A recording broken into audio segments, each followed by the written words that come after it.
totally. Kasi nga, mas kulang ang entrance no, kaya hindi ko pinalapit.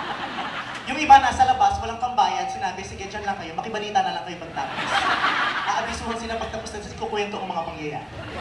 Okay, yun lang yun.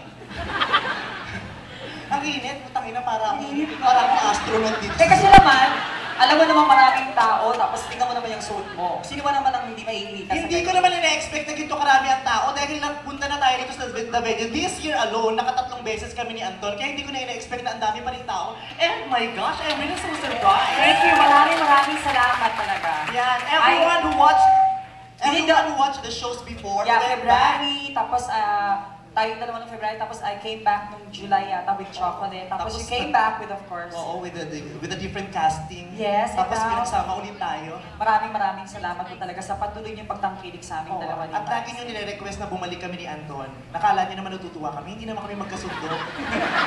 Napipilitan lang kami magkita rito dahil kami lagi pinapapunta nyo. Sana kinakausap nyo muna kami kung gusto namin. Hindi nyo nabibigran na lang kami, nakapirma na ang mga manager namin. Wala kami lakas sa loob na umalas. Wala kaming choice. Pero syempre, since marami kami pangangailangan sa buhay bilang mga bakla, ay wala kaming dahilan kundi tanggapin na lang ito. Ikaw na lang ang malaking pangangailangan. Wala na akong boyfriend. Naghiwalay na kami ng boyfriend. At saka wala ka talaga masyadong matinding pangangailangan kasi dinami-dami ng mga napanood mong game show sa TV. Ay naku, siguro wala kang pangangailangan. Nagtataka nga ako sa'yo kung bakit nagtatrabaho ka pa. Bakit may taga-BIR dito? Kamay din. Ay, gusto natin sila sa may gate. Naniningil din. Ang init. Ang sagwa pala pag ang kabayo naka-turtleneck.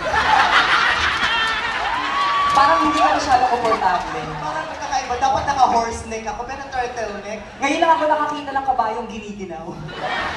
Gago, may winter sa amin, ano.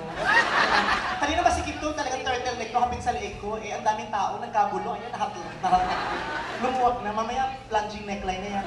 Magiging off-shoulder, magiging tube.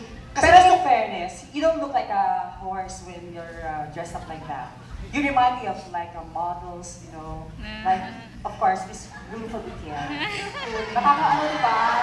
Gusto ko talaga yung ganyan. With your height,